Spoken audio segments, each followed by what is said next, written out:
France 24 et Public Sénat présentent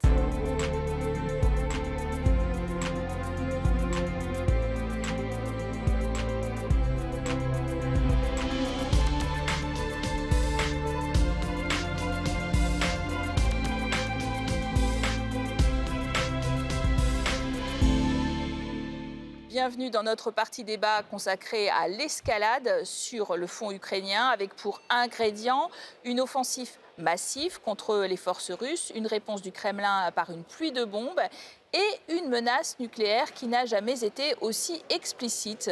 Le président ukrainien Volodymyr Zelensky demande encore plus d'aide militaire et stratégique aux Européens pour contrer l'armée de Vladimir Poutine.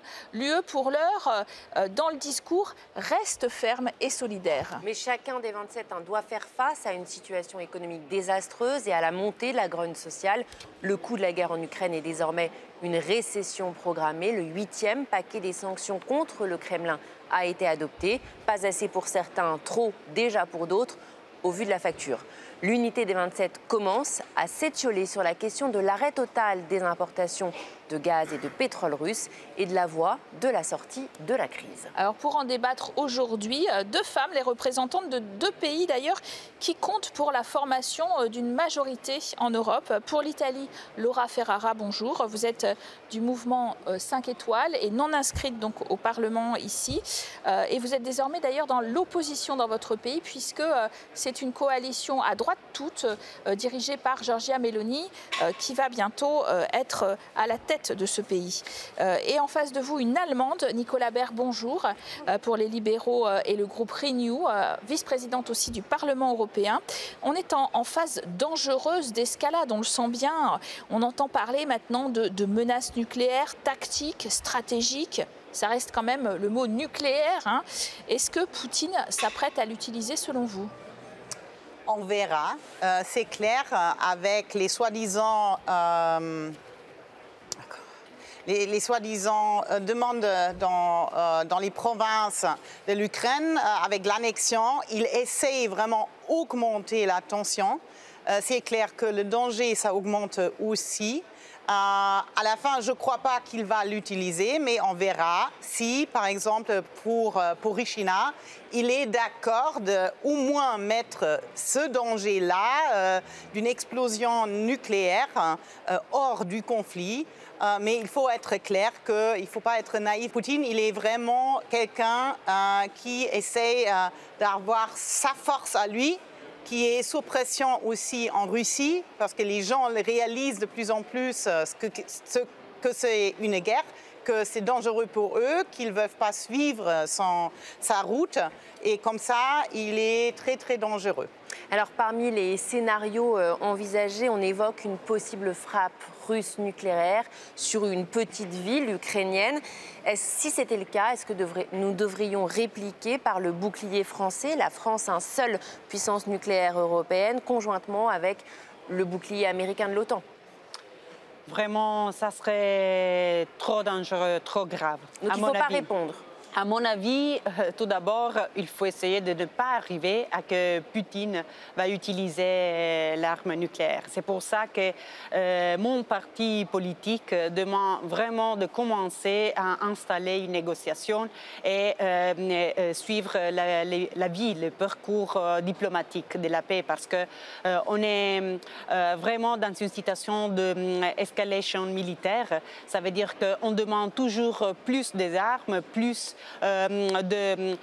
d'armes avec du potentiel au niveau tactique, au niveau stratégique. Et ça, vraiment, ça va être de plus en plus dangereux. Il semble que maintenant, la seule vie pour mettre fin à la guerre, c'est de la gagner au niveau militaire. Mais on a vraiment aussi la possibilité de gagner la guerre au niveau diplomatique. Je suis d'accord que la diplomatie, normalement, c'est la base pour finir une guerre. Mais on voit là très bien qu'il ne faut pas confondre la diplomatie et la naïveté. Parce que Poutine, il ne négocie pas. On a eu plusieurs possibilités. C'est toujours là sur la table de négocier. Il ne veut pas négocier. Il a même, cette semaine, avec les bombardements des citoyens, alors il a bombardé des maisons, il a bombardé des jouets d'enfants, il laisse des mines parmi des jouets dans les maisons qu'ils ont envahies et où il faut se reculer. Alors là, il faut vraiment voir, c'est quelqu'un qui respecte même pas dans la guerre les règles internationales de guerre, qui attaque la société civile pour augmenter la tension, pour augmenter les victimes. Alors là, il ne faut pas être naïf, il faut maintenant armer les Ukrainiens d'une manière qu'ils peuvent passer le cap aussi à niveau militaire. Et en plus, il faut les soutenir au niveau de survivre cet hiver, parce que ça aussi, c'est important. On sait que l'hiver, il est déjà devant notre porte. Mais vous voyez, à mon avis, c'est tout juste. Je partage avec vous tout ce que vous avez dit, parce que c'est la réalité, voilà, c'est tout juste. Mais comme Madame demandait avant, alors face à ça, qu'est-ce qu'on fait l'Europe? Fait la même chose que Poutine pour répondre. Si Poutine utilise les armes nucléaires, qu'est-ce qu'il fait l'Europe? Il fait aussi la même chose, d'utiliser les armes nucléaires en causant des victimes civiles, la mort de citoyens. Ça, vraiment, je ne trouve pas une réponse vraiment saine, logique, et je ne trouve pas que l'Europe devrait faire ça. Donc, c'est pour ça qu'il ne faut pas dire on a essayé, mais voilà, Poutine ne veut pas négocier, alors on continue la guerre jusqu'à quand il n'aura plus de moyens au niveau des armes pour la continuer. À mon avis, vraiment, il faut vraiment persister dans la vie diplomatique, parce que c'est la seule. Et je trouve que jusqu'à maintenant, personne ne veut négocier, ni d'un côté ni de l'autre. L'Europe, elle ne veut pas négocier, Nicolas Baer? Mais si, mais on n'a pas quelqu'un de l'autre partie. Alors, si Poutine il ne négocie pas, et on verra si sur Zaporizhzhia, il y aura un accord, on verra. On a pris des mois pour avoir les grains qu'il fallait exporter pour que les gens puissent être nourris dans tout le monde, parce qu'il a bloqué, parce qu'il utilise les immigrants, il utilise la faim, il utilise l'énergie comme un moyen de guerre. Alors c'est quelqu'un qui vraiment fait la guerre et pas après les règles qu'on a dans cette situation très grave. Alors, je suis très d'accord s'il y a vraiment la moindre possibilité que les Ukrainiens et les Russes, ils ont des débats diplomatiques, oui. Mais là, dans cette situation, il faut vraiment voir qu'on soutienne les Ukrainiens d'une manière sur toutes les échelles, aussi militaires, qu'ils puissent être dans une position dominante pour finir par des négociations. Mais sans cette position forte, ça ne va jamais être des négociations. Mais il va attaquer... Alors, les Français et les Italiens, d'ailleurs, ils sont un peu sous pression par rapport aux Allemands qui ont livré, par exemple, qui viennent de livrer effectivement de la défense anti-aérienne. Hein. Et d'ailleurs, Olaf Scholz a été félicité par M. Zelensky. Eux, ils sont sous pression parce qu'on leur demande de livrer eux aussi des batteries anti-aériennes pour empêcher justement les obus de tomber, notamment sur Kiev. Les SAMP T-Mamba qui sont donc de fabrication franco-italienne. Est-ce que là, on n'est pas prêt parce qu'en fait, ils sont en train de protéger nos sites stratégiques? C'est ça le problème un peu aussi, non? Oui, ça c'est aussi un problème. En fait, c'est qu'on disait au niveau européen, c'est de donner des armes aux Ukrainiens, mais sans vider voilà, la protection de chaque pays membre. Mais ça, c'est aussi un point voilà, c'est une démonstration de comment la situation est hors contrôle. Ça veut dire qu'on donne toujours plus et en plus des armes et à la fin, on perd de vue vraiment le but de la situation, que c'est de cesser la guerre. Et alors, à mon avis, si tous les leaders internationaux, ni seulement de l'Europe, mais aussi du monde entier, commencent à demander tous ensemble de cesser le feu, comme le pape François aussi demande de faire, de cesser le feu. Et alors, ça, à mon avis, ne peut pas être ignoré. Ça a un pouvoir vraiment très fort. Encore faut-il que les Européens arrivent à convaincre, par exemple, la Chine Ah oui, La bien Chine sûr. Alors, aussi. La Chine aussi a une situation très importante, a une position très importante dans cette situation, la Chine. C'est clair qu'il faut avoir aussi le soutien des Chinois, des Indiens, parce que ça, ce sont les nations. Mais les Européens, ils peinent à convaincre. Les Européens, ils peinent à convaincre. On voit des tout petits pas en avant. Moi, j'étais juste à Jakarta au sommet des parlements dans le cadre des G20.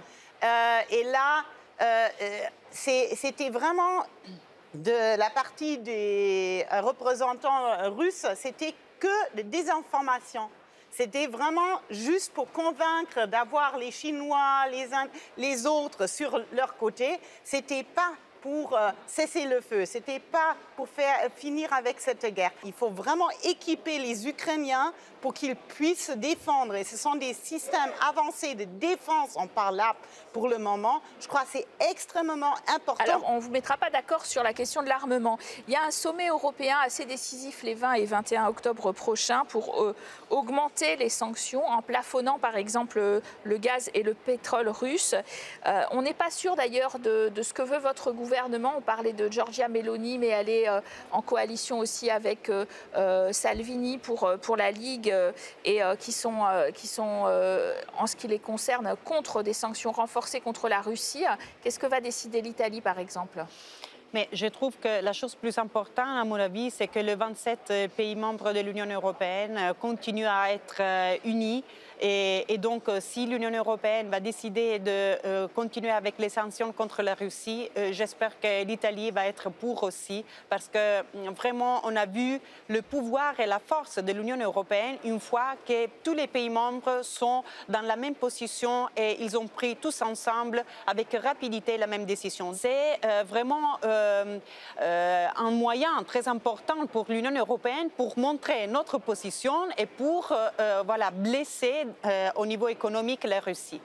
Nicolas Baer, justement, sur cette unité, est-ce que ce n'est pas votre pays qui récemment a un peu mis à mal l'unité des 27 en décidant dans votre coin d'un bouclier énergétique sans précédent qui distord le marché commun tout en étant réticent à plafonner le gaz russe? Il y a les mots, il y a les actes. Non, ça va tous ensemble. Je crois qu'il faut vraiment rester unis et c'est la force parce que Poutine, il ne nous a pas pris au sérieux. C'est ce qu'a fait l'Allemagne récemment. Non, attendez, je vais expliquer.